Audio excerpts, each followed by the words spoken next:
My name is Tula Meadows. I'm 28. I wish you were never born. My father said that at my own birthday dinner in front of 43 people, the candles on the cake were still lit. Nobody moved. Nobody said a word. My stepmother nodded like he'd just confirmed the weather forecast. My half-sister pointed her phone at my face and kept recording. That was 4 months ago. Since then, I haven't raised my voice. I haven't cried in front of a single person. But I did something that made my father call me 17 times in one night. And by the 18th call, his voice wasn't angry anymore. It was begging. Before I go on, please take a moment to like and subscribe, but only if you genuinely connect with this story. Drop a comment with your city and what time it is where you are right now. Now, let me take you back to 3 days before my birthday, the night I found out what the party was really for. I need you to understand something about the Meadows family before any of this makes sense. My father, Gerald Meadows, is 58. Broad shoulders, deep voice, the kind of man who walks into a room and expects everyone to rearrange themselves around him. For as long as I can remember, he was the center of every holiday table, every family gathering, every decision. No one questioned Gerald, not once. My mother, Emily, died when I was 8. Complications after a surgery. Something that went wrong months after she had me. I didn't understand it then. I barely understand it now. But what I understood early, what I felt in every silence, every skipped bedtime story, every look my father gave me when he thought I wasn't watching was this. He blamed me. He never said it out loud. Not back then. He didn't need to. It lived in the things he didn't do. He didn't come to my school plays. He didn't hang my drawings on the fridge. When I got the flu in 4th grade, it was my grandmother, Eleanor, who drove 40 minutes to pick me up. Not him. Eleanor was my father's mother. She was the only person in that house who made me feel like I had a right to exist. She called me my girl. She came to every single recital. She died 2 years ago, and some days I still reach for my phone to call her. After my mother passed, my father remarried. Linda Hole became Linda Holt Meadows. She brought Belle, her daughter, from a previous marriage. Belle was 4 years younger than me, blonde, loud, and instantly, permanently the favorite. I was moved to the smallest room upstairs. My mother's photos came down, Linda's went up, and that was just the beginning. 4 years ago, my father lost his job at a logistics company. Downsizing, they said. He never looked for another one. I was already working as a registered nurse at the community hospital. 12-hour shifts, night rotations. The kind of tired that sits behind your eyes and doesn't leave. When the first mortgage notice came, Gerald left it on the kitchen counter without a word. Linda mentioned it at dinner like she was commenting on the weather. Someone should probably handle that, she said. She looked at me. So I handled it. The mortgage, the electric, the water, the property tax, the homeowner's insurance. $2,800 a month straight from my paycheck. I set up autopay so I wouldn't have to think about it. I told myself it was temporary. Gerald would find work, things would balance out. They didn't. Instead, Linda got comfortable. She discovered my credit card had a supplementary card, one she'd somehow talked Gerald into authorizing. I'd see charges I didn't make. A $300 coat for Belle, shoes, a handbag, then a $1,200 designer bag charged 3 weeks before my birthday. When I brought it up, Gerald shut me down in 4 words. She's your sister, Tula. She wasn't. But I stopped correcting him years ago. What kept me quiet was a promise. Eleanor in her last weeks held my hand and said, "Keep this family together, my girl. They'll fall apart without you." I believed her. I thought if I just kept paying, kept showing up, kept being the responsible one, eventually they'd see me. Eventually my father would look at me and see something other than the daughter who cost him his wife. I was wrong. But that $1,200 bag, that was the first crack. 3 nights before my birthday, I came home from a double shift at 1 o'clock in the morning. The house was supposed to be dark. It wasn't. A light bled from under the kitchen door, and I could hear voices. Low, deliberate. The kind people use when they don't want to be overheard. I stopped on the stairs, held my breath. Linda's voice came first, clear as glass. We announce it at her birthday. 40 people. If she says no in front of everyone, she looks selfish. If she says yes, problem solved. My father's voice slower, and if she makes a scene, then you do what you should have done years ago. A pause. Cut her off. I pressed my back against the wall.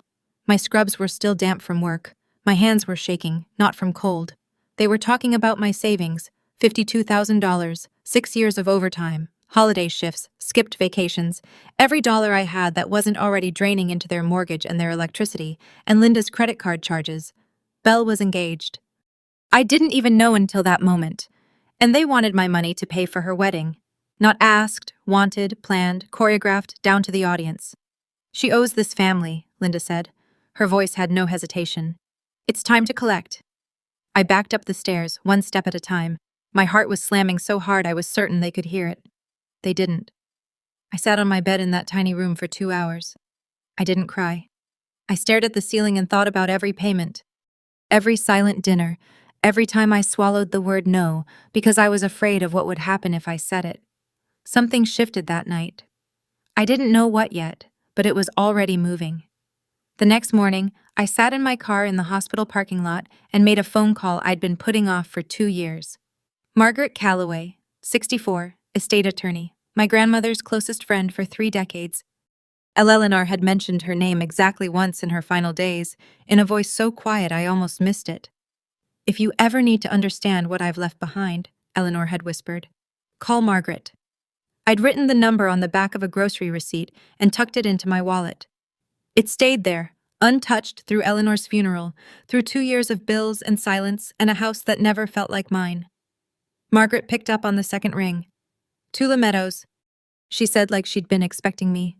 Your grandmother told me you'd call eventually. I need to know what she left, I said. I think I need to know now. Come to my office. There are things your grandmother wanted you to know when you were ready. She paused. Are you ready? I think so. Then I'll have everything prepared. I scheduled the appointment for the following week after the birthday dinner. Whatever was coming, I needed to get through Saturday first. That afternoon, Belle found me in the kitchen. She held up her left hand, wiggling a diamond ring I'd never seen before. You're going to help with my wedding, right? She smiled. Dad says you have some savings. I looked at the ring. I looked at her face. She wasn't being cruel. She genuinely believed I existed to fund her life. That was worse. We'll talk about it later, see, I said. I didn't know what Margaret had for me, but I knew one thing. Whatever Eleanor left behind, she left it for a reason. My grandmother was a careful woman. Very careful. Let me tell you what $52,000 means when you're a nurse. It means 6 years of picking up every holiday shift nobody wanted. Christmas, Thanksgiving, New Year's Eve. It means eating leftovers from the break room instead of going out. It means driving a car with 200,000 miles on it because the monthly payment on a new one would slow the savings down. That money was supposed to be my way out, a down payment on a small place of my own. A life that didn't revolve around autopay transfers to a house where nobody thanked me. If I gave it to Belle's wedding, I'd be starting from zero at 28 with nothing to show for a decade of work. No safety net, no future, just a pretty reception I helped pay for, and a seat at the back of the church. But here's the thing that burned the most. It wasn't the money, it was the pattern. When I was 18, I applied for a nursing scholarship, full tuition. I got accepted. The letter arrived in a white envelope addressed to me, and I never saw it. I found out 2 years later by accident when a former teacher mentioned it at a grocery store. Didn't you take that scholarship, Tula? You were the top candidate. I went home and searched, found the opened envelope in my father's desk drawer, shoved behind old tax forms. He'd read it. He never told me. When I confronted him, he didn't even flinch. You weren't ready, he said. You would have failed. I paid my own way through nursing school, loans, night shifts at a diner, 3 years of sleeping 4 hours a night. Every time I built something, he found a way to take it. This time, I decided to stop handing him the hammer. In the Meadows family, Gerald was the oldest brother. That meant something. In our family, the oldest didn't just lead, he narrated. He decided who was generous and who was selfish, who was loyal and who was difficult. The rest followed because it was easier than fighting. My Uncle Roy was the only person who ever pushed back. He's Gerald's younger brother, a carpenter. Quiet guy, hands like sandpaper, the kind of man who says 10 words where other people say 100. 5 years ago at Thanksgiving, Roy looked across the table and said, Gerald, you're too hard on that girl. That was it. One sentence. Gerald didn't yell. He simply stopped inviting Roy to anything, stopped returning his calls. Within 6 months, Roy was erased from every family gathering like he'd never existed. That's what I was facing. Not just my father, the entire architecture of a family built around his version of events. 2 days before the party, Linda started making calls. I know because I heard her from the hallway on speakerphone, cycling through aunts and cousins with the same rehearsed script.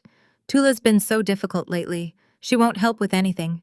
Gerald gives and she just takes. She called Aunt Patricia, Cousin Hannah, even my father's old college friend. Planting seeds, framing the story before I ever got a chance to tell mine. Then my phone rang. It was Aunt Patricia.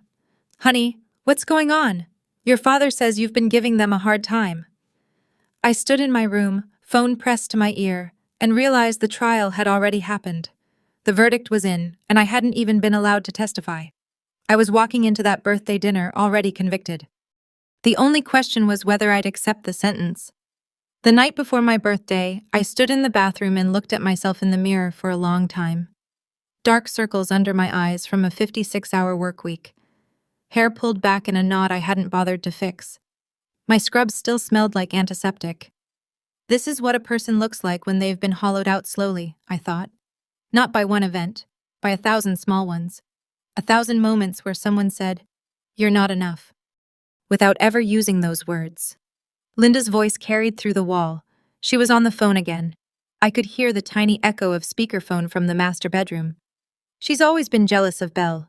You know how it is. Some kids just don't have it in them to be grateful. I pressed my ear to the wall. I couldn't help it. Gerald's given her everything, Linda continued.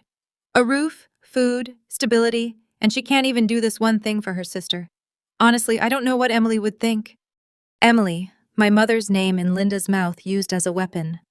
My hands went flat against the wall. I closed my eyes for a second. Just 1 second. I wanted to open that door and scream. Scream until the neighbors heard. Scream until someone in this house finally understood what it felt like to be me. But I didn't, because screaming was what they expected. Screaming was what Linda had prepped 43 people to witness. The dramatic, ungrateful stepdaughter making a scene. I stepped back from the wall, sat on the edge of my bed, and I thought about something Eleanor used to say. Quiet strength, my girl. Let them shout. You just keep standing. So that's what I did. I picked out a dress for my birthday and I stood. Saturday evening. Rossini's, a mid-range Italian restaurant on the east side with exposed brick walls and warm pendant lighting. Gerald had booked the private dining room. 43 people. I walked in wearing the only nice dress I owned, navy blue, modest. I'd curled my hair, put on lipstick. For the first time in months, I wanted to feel like someone worth celebrating. The room buzzed with conversation. White tablecloths, candles, and glass holders. A banner stretched across the back wall. Happy birthday, Tula. Someone had ordered a cake. Chocolate, my favorite. For a moment, I let myself believe it was real. Then I noticed the seating. The main table, the one directly under the banner, had 5 chairs. Gerald at the head, Linda to his right, Belle next to Linda. Derek Collins, Belle's fiancé, beside her, and one empty seat for Gerald's college friend. My name was on a place card at a smaller table near the kitchen door at my own birthday dinner. I picked up the card and sat down without a word. People greeted me as they passed. Quick hugs. Happy birthday, sweetheart. But the conversations always drifted. Belle, show me that ring. When's the wedding? Linda, you must be thrilled. I watched from my table, sipping water, smiling when someone glanced my way. Then Gerald stood. He tapped his glass with a butter knife. The room quieted. He picked up the small wireless microphone the restaurant had provided. He looked out at 43 faces. He smiled. Tonight is special, he began. Not just because of Tula's birthday. My chest tightened, but because we have a very exciting announcement. He turned toward Belle. His whole face lit up, and I understood right then that this party had never been for me. Our beautiful Belle, Gerald said into the microphone, is engaged. The room erupted. Applause, squeals, chairs scraped back as people stood to hug Belle. She rose from the main table, hand extended, diamond catching the pendant light like a tiny spotlight built just for her. For the next 10 minutes, my birthday evaporated. Aunt Patricia clasped Belle's hand and examined the ring. Cousin Hannah took a photo for Instagram. Gerald's college friend clapped Derek on the back. Linda stood behind Belle, one hand on her daughter's shoulder, beaming like she'd just won something. No one looked at me. I sat at my table by the kitchen door. The cake with my name on it sat untouched at the end of the buffet. The candles hadn't been lit. Derek caught my eye once. He was standing slightly apart from the circle around Belle, his jaw tight. He gave me a look I couldn't quite read. Not pity exactly, something closer to recognition, like he saw what was happening but didn't know what to do about it. Then the room settled. People returned to their seats. Gerald stayed standing, microphone still in hand.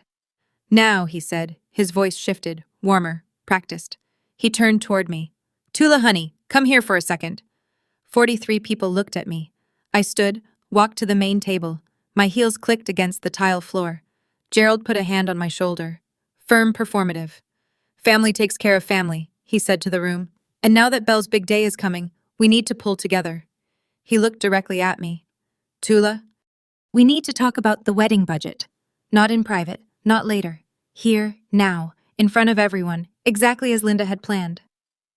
Tula has been very responsible with her finances, Gerald said, addressing the room like a keynote speaker. She's been saving for years, and I know she'll want to help her sister have the wedding she deserves. He squeezed my shoulder. The pressure said, agree. I stood still. Linda leaned forward in her chair. She dabbed her eye with a napkin. A gesture so practiced it could have been choreographed. It's what your mother would have wanted, Tula. The room went soft. A few people murmured. Someone whispered, oh, Emily, my mother, my dead mother, used to guilt me into writing a check in front of 43 witnesses. I felt the blood rise to my face. My pulse was so loud, I was sure the people at the nearest table could hear it. This is my birthday dinner, I said. My voice came out steady, quiet. Can we not do this here? Gerald's smile thinned. His hand dropped from my shoulder. Another time. He shook his head slowly. You always say another time, Tula. Not now. Never when it matters. His volume climbed. Not shouting. Gerald never shouted. He commanded. I have given you a home, a family, 20 years of patience, and you can't do this one thing. The room was a held breath. Forks down, napkins still. Aunt Patricia stared at her plate. Cousin Hannah gripped her water glass. Belle pulled out her phone, tilted the screen toward me. A tiny red dot blinked in the corner. Recording. I looked at the dot. I looked at Belle. Her thumb hovered over the screen. For 1 second, her hand trembled like she almost lowered it. She didn't. Gerald stepped closer. His face was red. Now, if you can't do this one thing for your family... He didn't finish. Not yet. I spoke before he could finish. I'm not giving away my savings, Dad. My voice didn't waver. That money is for my future. The room shifted. Someone inhaled sharply near the back. I could feel 43 sets of eyes on my skin like heat lamps. Gerald stopped moving. His jaw tightened. Something behind his eyes went flat, like a switch being flipped. He stared at me for what felt like a full minute. It was probably 5 seconds. Then he said it. I wish you were never born. Not screaming, not whispering, just stating it the way you'd read a line from a receipt. Factual. Final. The room didn't gasp. It froze. Sound left the space entirely. I could hear the muffled clink of dishes from the kitchen behind the wall. The instrumental music from the overhead speaker suddenly felt obscene, like someone playing a flute at a car accident. Aunt Patricia set her fork down very slowly. Linda didn't speak. She simply looked at Gerald, then at me, and nodded. One small, certain nod, as if she'd been waiting for this sentence for years. Belle's phone was still pointed at my face.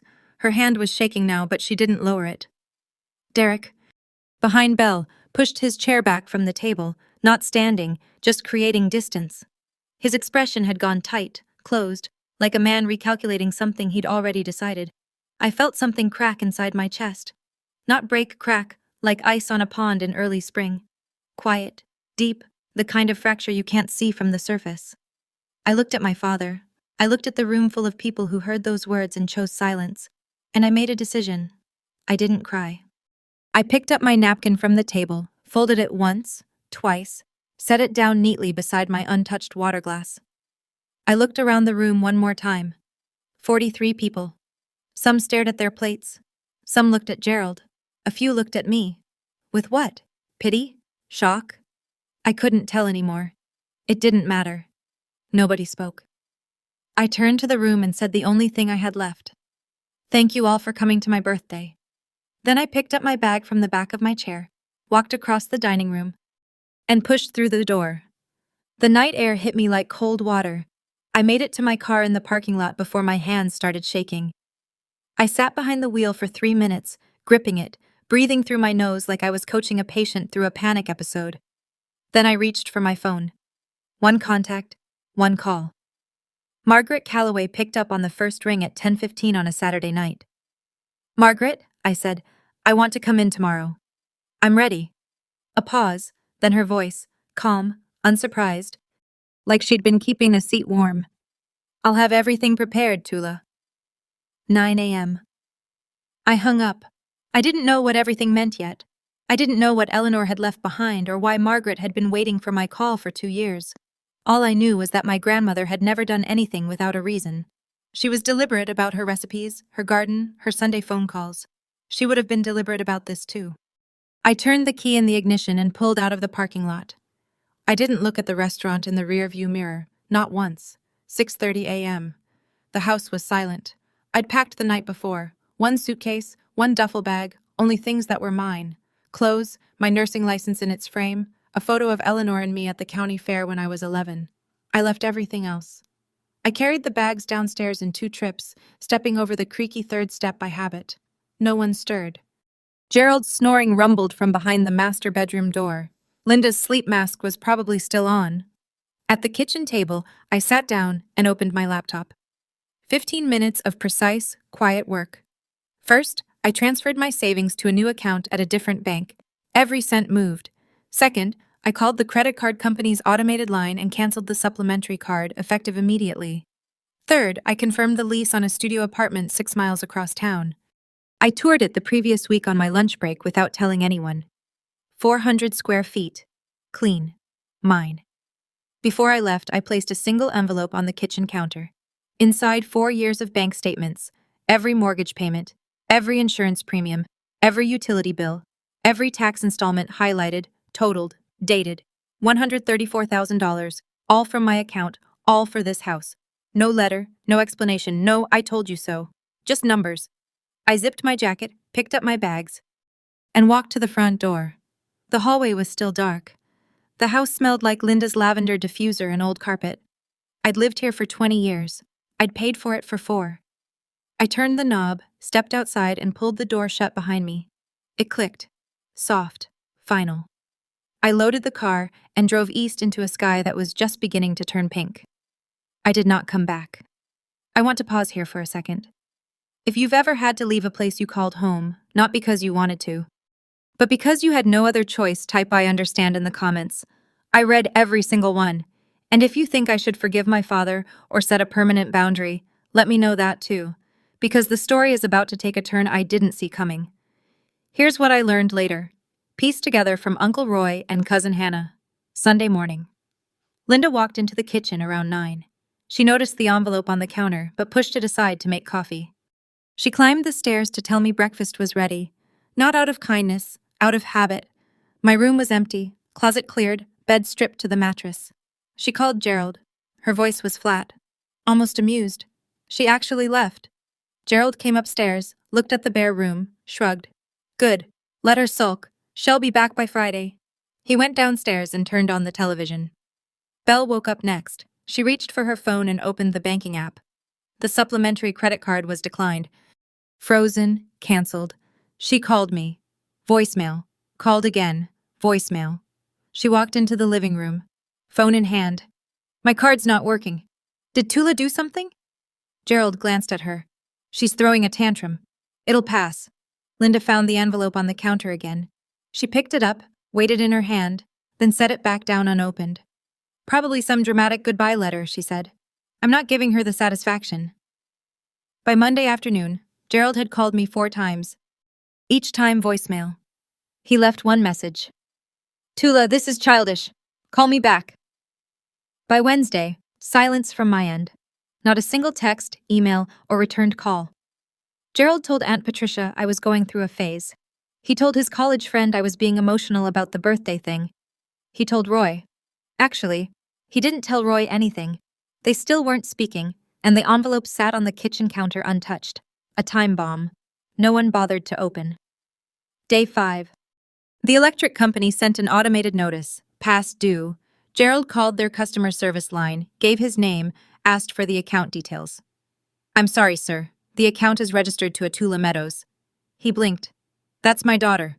I live at this address. We can only discuss account details with the registered holder. He hung up, stared at the phone. Day 7. A letter from the bank, not a bill, a formal notice. Mortgage payment overdue. He tore open the envelope standing at the mailbox. The name on the mortgage, Tula E. Meadows. Gerald read it twice, then he carried it inside and dropped it on the kitchen table in front of Linda. What the hell is this? Linda picked it up. Her eyes scanned the page. Her mouth opened, closed. That's impossible. This is our house. That's what I said. Gerald went to the filing cabinet in the hallway closet, the one he hadn't opened in years. He pulled folders, tax returns, old pay-ups, insurance papers. He searched for a deed, a title, anything with his name on it. Nothing. Not a single document tied him to the house. Then Linda remembered the envelope. She walked back to the kitchen counter. The white envelope was still there now with a coffee ring on one corner. She tore it open. Pages. Dozens of pages. Bank statements going back 4 years. Each one highlighted, each one showing autopay withdrawals from Tula's checking account. Mortgage, electric, water, insurance, tax. Total $134,000. Linda sat down. She didn't speak for a long time. Gerald stood behind her, reading over her shoulder. His face had gone gray, but they still didn't know the worst part. The house wasn't just in my name because of payments. It had never been in Gerald's name, not once. Gerald did what Gerald always did when he lost control. He picked up the phone and started narrating. Within 24 hours, half the family had heard his version. Tula walked out. Tula canceled the credit card. Tula stopped paying bills. She's punishing us because she didn't get enough attention at her birthday. Some people believed him. They always had. But something was different this time. Some people remembered that night at Rossini's. They remembered Gerald's face when he said those words. They remembered the silence that followed. And they remembered that not a single person in that room, including themselves, had stood up. Cousin Hannah called me on a Thursday evening. I almost didn't answer. But Hannah and I had been close once before Gerald's gravity pulled everyone into his orbit. Tula, what's going on? Your dad says you're trying to punish them. I leaned against my kitchen counter. My kitchen counter in my studio apartment, where the only sounds were mine. Hannah, I said, did he tell you what he said to me at my birthday? Silence. What did he say? Ask him. Ask him in front of people. She didn't respond for a moment, then quietly. I was there, Tula. I heard it. I didn't know what to do. I know, I said. Nobody did. Meanwhile, Gerald made one more call. He drove to Uncle Roy's house, the brother he hadn't spoken to in 2 years, and knocked on the door. Roy opened it, looked at Gerald for a long time. I need your help, Gerald said. Tula's gone off the deep end. Roy leaned against the doorframe. Gerald, did you really say that to her at her birthday? Gerald's jaw tightened. She provoked me. Roy shook his head slowly. A father doesn't say that. Not to his child, not ever. And he closed the door. He found me on a Tuesday. I don't know how. I suspect he called the hospital and someone mentioned seeing me near the east side, or maybe he drove around until he spotted my car.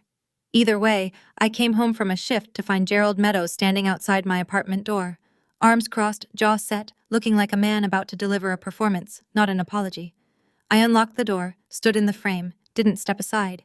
You need to come home, he said. This has gone far enough. I looked at him. My father, 58 years old, gray at the temples, the same broad shoulders, the same voice that used to fill every room, but standing in my hallway under fluorescent lighting. He looked smaller than I remembered. You told me you wished I was never born, I said, in front of 43 people on my birthday. I was upset. You were being difficult. Saying no to giving away my savings is not being difficult. It's being an adult. His nostrils flared. I'm your father. Then act like one. We stood there 3 feet apart. The hallway smelled like someone's dinner. Garlic, onion, something warm that had nothing to do with either of us. You can't just leave, he said. His voice dropped. Not softer, thinner. Bills are piling up. The mortgage is late. Linda is not my responsibility, I said. Neither is Belle. Neither is the house. I paused. You told me you wished I was never born. I'm simply granting your wish.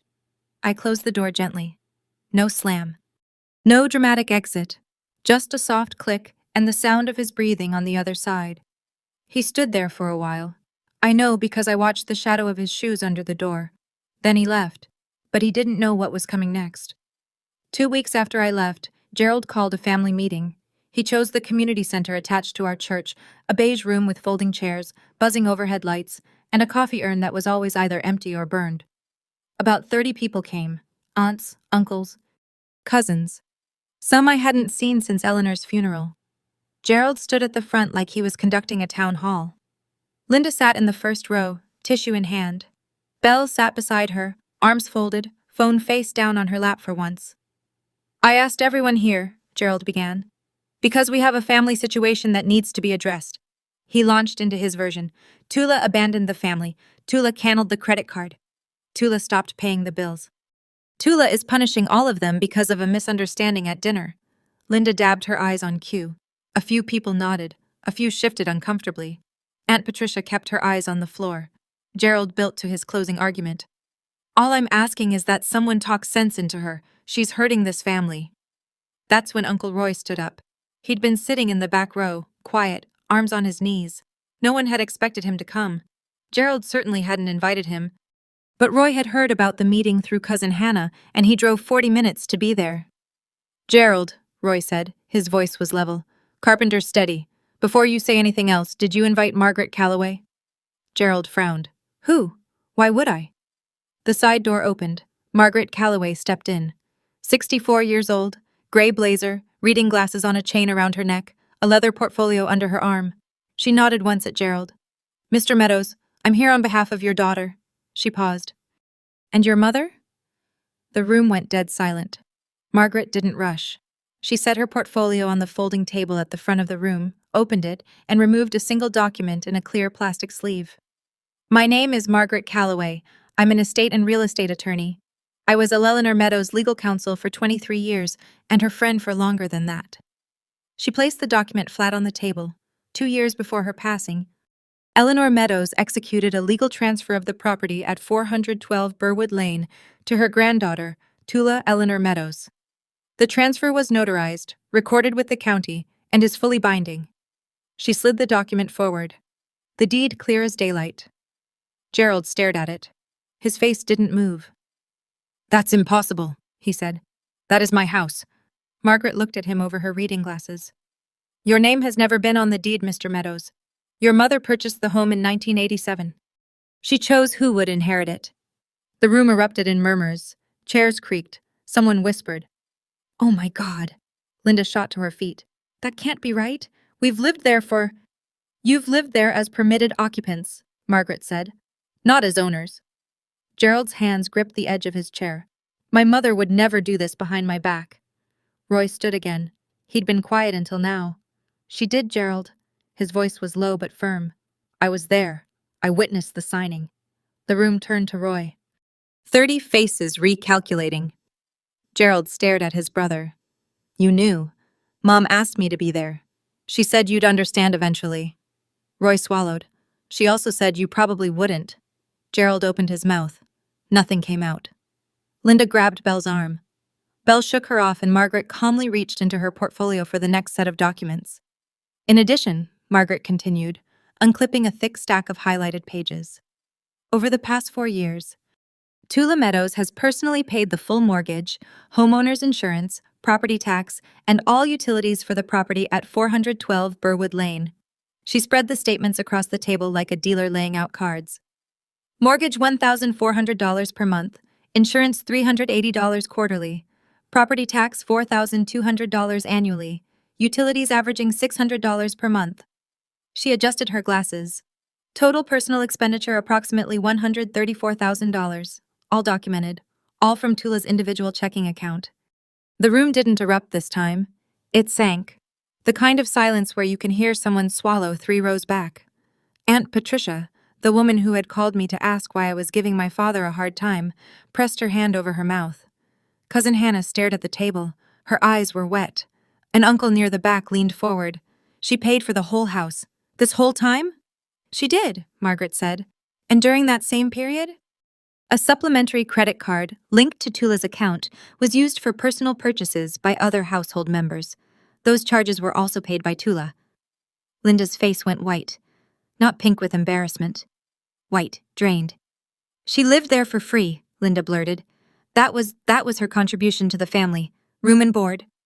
Margaret looked at Linda, not unkindly, but without a trace of indulgence. Mrs. Meadows, Tula was paying the mortgage on a property she legally owns. If anything, she was subsidizing your housing. Someone in the back row let out a breath that was almost a laugh. Gerald hadn't moved. He sat with both hands on his knees, staring at the bank statements from 4 feet away, as if looking at them too closely might make them more real. These were numbers, not opinions. Numbers don't take sides. Aunt Patricia stood first. She was 61, 5 feet 2, and had never raised her voice at a family gathering in her life. She looked at Gerald the way you look at someone you're seeing clearly for the first time. Gerald, she said, you stood in that restaurant and told that girl you wished she was never born. The girl who paid for your roof? Gerald didn't answer. Cousin Hannah spoke next, her voice cracking.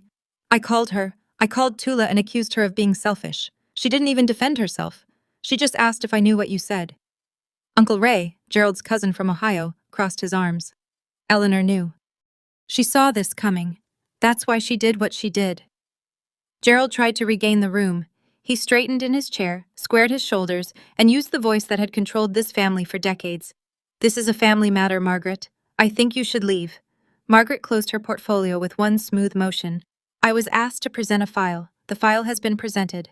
She nodded once. Good evening. She walked out the side door. No drama, no final word. Just a woman who had done exactly what she came to do.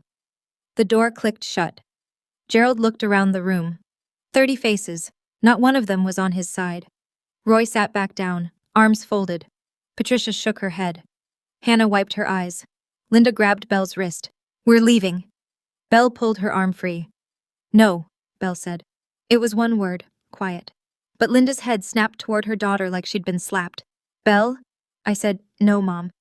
It was the first time I'd ever heard Belle refuse Linda anything. I wasn't in that room, but Roy told me about it later, and when he described that moment, even he sounded surprised. I want to ask you something real. If you were in my shoes right now, knowing everything you know, would you give Gerald a second chance, or would you draw the line for good? Type second chance or boundary in the comments. I read every single one and I'd love to hear your take. Now let me tell you what I decided because it wasn't simple. 2 days after the family meeting, Margaret sent a formal letter to Gerald and Linda. 60-day notice to vacate the property at 412 Burwood Lane. It was typed on firm letterhead, sent certified mail. Every line was legally precise, procedurally clean, and completely within my rights as the property owner. I didn't send it myself. I didn't attach a personal note. Margaret handled it the way she handled everything correctly. That night, Gerald called me 17 times. Calls 1 through 10 were angry. I know because I listened to the voicemails the next morning in order, like chapters of a book I already knew the ending to. You think this is funny?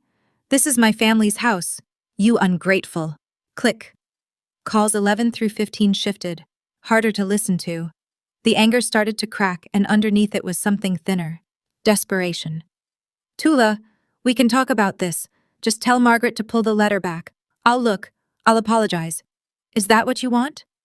Call 16 was silence. 28 seconds of breathing. Then he hung up.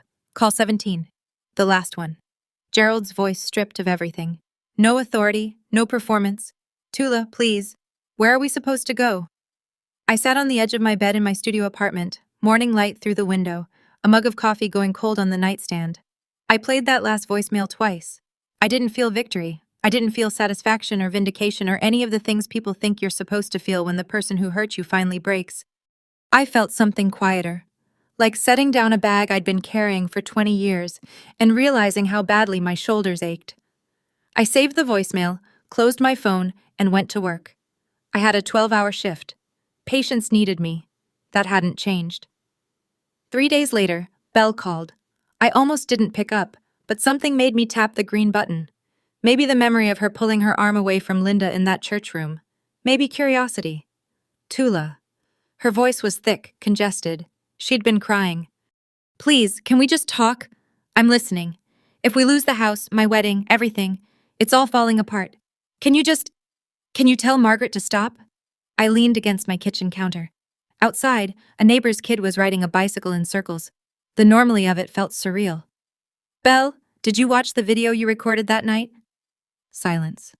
What video? At the restaurant.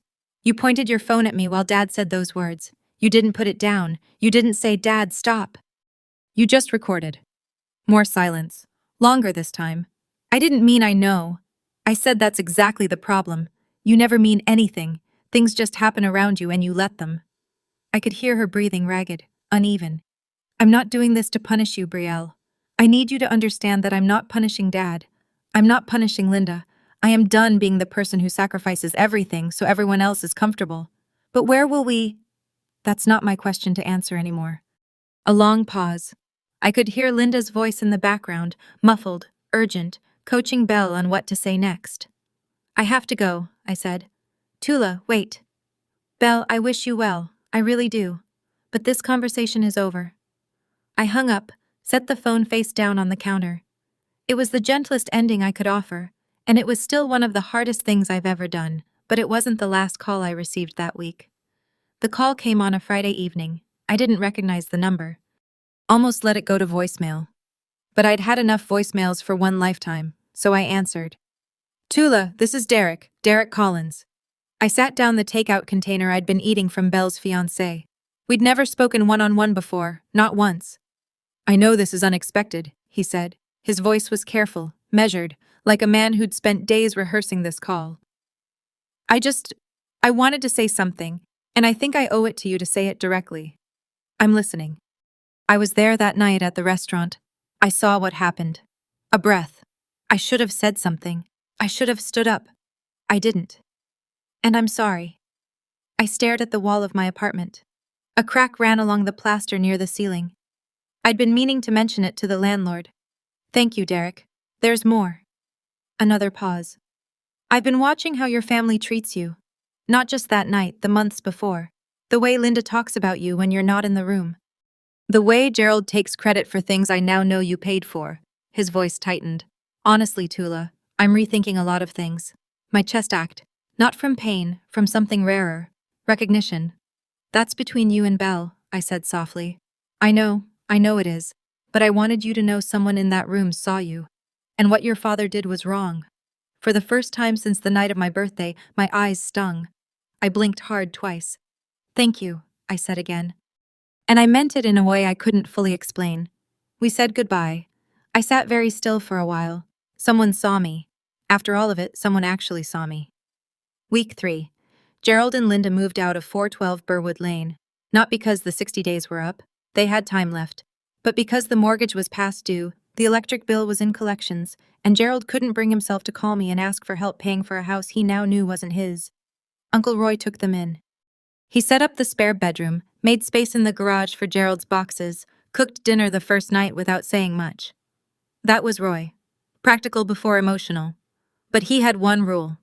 You can stay, he told Gerald, but you don't speak her name like that under my roof. Gerald nodded. He didn't argue. According to Roy, it was the first time in decades that Gerald accepted a condition from his younger brother without pushback. The wider family knew everything now. Margaret's presentation at the church had traveled through the Meadows network like a shockwave. Aunt Patricia called to apologize. Cousin Hannah sent a long text that ended with, I should have spoken up that night. I'm sorry I didn't. 4 or 5 other relatives reached out, some awkward, some tearful, some just short messages. Thinking of you? Linda, meanwhile, tried a different strategy. She posted on Facebook. A long emotional status about being forced out of our home by a vindictive stepdaughter. She tagged 6 family members and added a crying emoji. It lasted 2 hours. Cousin Hannah replied with a screenshot of the bank statements. Names and account numbers blacked out, but the total's clear. 23 people saw it before Linda deleted the entire post. Belle's social media went dark. Her Instagram, which usually posted 3 times a day, showed nothing for the first time in years. The silence from that corner was louder than anything she'd ever posted. Margaret delivered the second envelope on a gray Wednesday morning. She'd been holding it for 2 years, sealed, handwritten, with instructions from Eleanor that were specific down to the timing. Give this to Gerald only after he learns the truth about the house. Eleanor had known. She'd known how this story would unfold. Maybe not the details, but the shape of it, the inevitability. Roy told me later what happened. Gerald was alone in Roy's spare bedroom. Margaret had dropped the envelope at the front door with Roy, who carried it upstairs and set it on the dresser. "From Mom," Roy said. "Margaret says she wanted you to have it when you were ready." Gerald stared at the envelope for an hour before he opened it. The letter was 2 pages. Eleanor's handwriting, neat, slanted slightly to the right, the way she wrote recipe cards and birthday notes. I never read the full thing. Gerald never showed it to anyone. But Roy saw him afterward, and the parts Gerald eventually repeated in fragments over weeks were enough. Eleanor wrote that she loved her son. She also wrote that she'd watched him punish a child for a grief that was never that child's fault. "You blame her for Emily's death," she wrote. "But Emily died loving both of you. Don't punish the living for the grief of losing." She explained why she gave the house to me, not as punishment, as protection. "Tula is the only one in this house who knows how to love without keeping score. She's also the only one who would never ask for what she deserves, so I'm making sure she has it whether she asks or not." Gerald sat in that room for a very long time. When he came downstairs, his eyes were red. He didn't say a word. He called me 2 weeks later. I almost didn't answer. I'd gotten used to silence by then. The good kind. The kind that belongs to you because no one is filling it with demands. But I picked up. I don't entirely know why. Maybe because it was the first time he'd called just once at a normal hour without following up 17 more times. "Tula. Dad." A long pause. I could hear Roy's house in the background. A clock ticking, something humming, a refrigerator maybe. "I read Mom's letter," he said. I waited. "I don't." He stopped, started over. His voice was rough, unsteady, like he was speaking a language he hadn't used in years. "I don't know how to fix this." I pressed the phone against my ear, closed my eyes. "I'm not asking you to fix it, Dad. I'm asking you to stop breaking it." He didn't respond right away. When he spoke again, it was barely above a whisper. "Can I see you?" "Not yet." "When?" "I don't know. Maybe someday, but only if things are actually different. Not performed different." Silence then. "Okay. No fight, no lecture, no after everything I've done for you. Just okay." We stayed on the line for another 10 seconds without speaking. Then I said goodbye, and I hung up. I stood by the window in my apartment. The sun was setting behind the buildings across the street, turning everything gold and long-shadowed. I wasn't forgiving him. I want to be clear about that. Forgiveness isn't a phone call. It's not a single moment. It's a process that requires evidence, not just words. And I hadn't seen evidence yet. But I'd heard something in his voice I'd never heard before. Not an apology, something smaller. Something that might in time grow into one, or it might not. And I'd be okay with that too. 3 months later, my apartment is 400 square feet. The hot water takes 90 seconds to warm up. The walls are thin enough that I can hear my neighbor's cat meowing at 5 o'clock in the morning. It's mine. I still work at the hospital, still take night shifts, still eat leftovers in the break room on Tuesdays. But when I check my bank account now, the number is mine. Every dollar earned, every dollar spent. Accounted for on my terms. Uncle Roy comes by every Sunday. He brings coffee from the place on Elm Street and sits on my secondhand couch and tells me about whatever he's building in his shop that week. We don't talk about Gerald much. We don't need to. Cousin Hannah has become something I didn't expect. A real friend. She texts me recipes.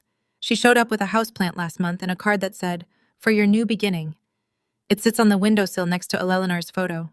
That photo, Eleanor and me at the county fair the summer I turned 11, is hanging on the wall across from my bed. Next to it, my nursing license framed. 2 things I earned. 2 things no one can take. Last week, Derek texted me. Short, polite. He and Belle have postponed the wedding. I need to figure out what kind of family I'm marrying into. He wrote. I didn't reply. That's not my story to write. Belle hasn't called. I don't know what she's feeling. I hope somewhere under the silence. She's asking questions she never thought to ask before, but that's her work, not mine. And Gerald, he sent a Christmas card. No apology inside, no letter, just my name on the front written in his handwriting. Tula, that's all. Just my name. Like he was practicing saying it without flinching. I'm not telling you this story so you'll feel sorry for me. I'm telling you because maybe you're sitting somewhere right now in a house you pay for, But don't feel welcome in next to people who take everything you give and call it not enough, staring at a phone full of messages from someone who hurt you and wants you to pretend it didn't happen. I've been there. I know what that silence sounds like from the inside. Leaving wasn't revenge. I know some people will call it that. They'll say I was cold. They'll say I should have tried harder, talked it out, given another chance, another year, another $100,000 of patience. But leaving was the first time I chose myself. And I don't think that's cold. I think it's the warmest thing I've ever done. You don't need someone's permission to protect your own life. You don't need the person who hurt you to agree that it was wrong before you're allowed to walk away. You don't need to scream or argue or build a case. Sometimes you just fold the napkin, stand up, and go. My grandmother taught me that not in words, in the way she lived. She loved fiercely, and she planned carefully. And when she saw something wrong, she didn't make a speech. She made a move. Quiet strength. If this story touched something in you, I want you to know you're not alone. And you don't have to stay in a room where no one sees you just because it's the only room you've ever known. There are doors, and they're yours to open. Leaving wasn't revenge. Leaving was the first time I chose myself, and I'd make the same choice again every single time. If you stayed until the very end. Thank you sincerely. Now I want to know, do you think Gerald has really changed, or is it just temporary regret? Type changed or temporary in the comments. I read every single one, and I'll heart the ones that make me think. And if you want more stories like this one, check the description. There's another one waiting for you.